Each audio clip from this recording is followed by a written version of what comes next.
네, 국정농단 사건으로 복역 중인 우병우 전 청와대 민정수석이 변호사 시절 전관 예우를 받으며 검찰 수사에 영향력을 행사한 혐의가 추가로 드러났습니다. 경찰은 우 전 수석이 청탁 명목으로 거액의 수임료를 받았지만 선임계도 제출하지 않았다면서 전형적인 법조비리 사건이라고 설명했습니다. 취재기자 연결해서 자세한 소식 알아보겠습니다. 김대근 기자. 네, 경찰청입니다. 네, 우병우 전 민정수석이 불법으로 수임한 혐의를 받고 있는 사건 어떤 것들인가요? 경찰청 특수수사관은 우병우 전 민정수석을 변호사법 위반 혐의로 검찰에 송치했습니다. 경찰은 우병우 전 수석이 지난 2013년 검찰에 퇴직한 뒤 1년 동안 변호사로 활동하면서 현대그룹의 비선 실세 의혹, 가천대 길병원 횡령, 4대강 입찰 담합 사건을 불법 수임한 것으로 보고 있습니다.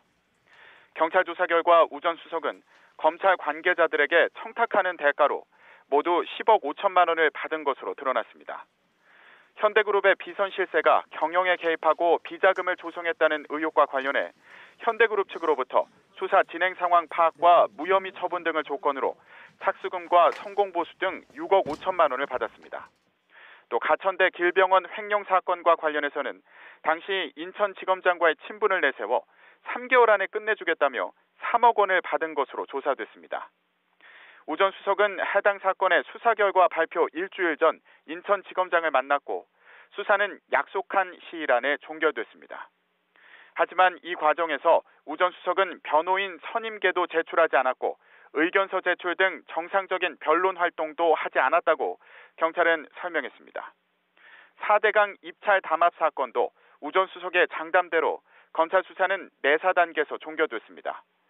우 전 수석은 그 대가로 1억 원을 받았습니다. 네, 그렇다면 우병우 전 수석이 어떤 식으로 수사 과정에 영향을 미쳤는지 그 구체적인 내용이 남았습니까? 경찰은 의뢰인들이 우병우 전 수석의 검찰 인맥과 경력을 활용하기 위해서 사건을 맡긴 것으로 보고 있습니다. 전관 예우를 기대했다는 건데요. 실제로 무혐의 처분 등 의뢰인들이 요구한 대로 검찰 수사 결과가 나온 점을 근거로 경찰은 청탁이 성공적이었던 것으로 판단했습니다. 하지만 우 전 수석과 검찰의 유착 의혹은 제대로 확인하지 못했습니다. 경찰이 우 전 수석의 금융거래 내역과 인천지검 출입 내역 등에 대한 압수수색 영장을 신청했지만 검찰이 혐의 소명이 부족하다며 영장을 반려했기 때문입니다. 경찰은 또 검찰 관계자들이 참고인 조사를 받으러 오지 않거나 전화도 받지 않는 등 수사에 비협조적이었다고 지적했습니다.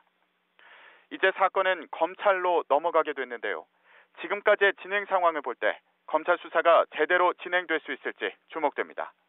지금까지 경찰청에서 YTN 김대근입니다.